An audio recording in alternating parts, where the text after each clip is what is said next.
We connect you to the best real estate information across Australia. The Real Estate Podcast. There is a large number of millennials living in apartments, but one of the predictions for 2022 is that this age group will continue to move up into family-sized houses, which means moving out of dense urban cities and settling in suburbia. Yeah, so the millennial generation, of course, is by far the largest generation cohort that we have in Australia, and they procrastinated for an awful long time to start their families. So they only start families at scale in their mid-30s. That means, the millennial couple adds a second child to their families, and all of a sudden, their inner city 1 to 2 bedroom dwelling becomes too small. We talk about the water cooler conversation at work, but I think a lot of this is driven by over-the-fence conversations with neighbours. They're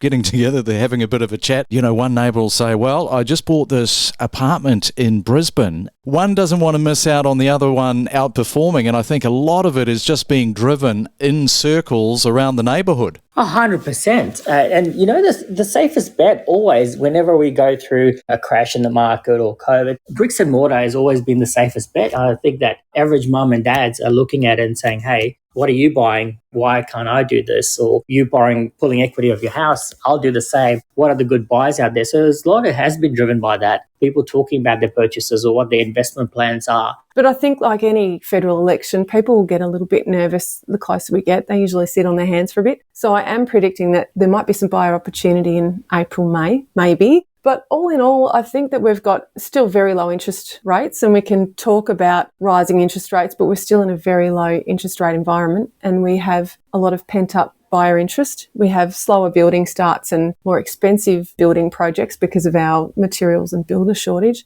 We're about to open the gates to international migration. So I think in terms of buyer versus seller numbers, I think our ratio will remain strong in favour of sellers this year. I'm predicting that we'll have some pretty strong growth still. Takes a pandemic to improve the reporting, Hayley. Sure does. And some of the reports that the renters did, I've got a property in Geelong West, and the report she sent back, I have to say, was more detailed than what my property manager was doing. So, often you've got these renters that actually can take that detail because they live in the property every day. So, yeah, it was really interesting seeing the quality of reports that came back. Employ that renter, I say. She's fantastic. She's been in my property now for, I think, 4 or 5 years. She's just amazing. We feature market updates, interviews and trends. The Real Estate Podcast.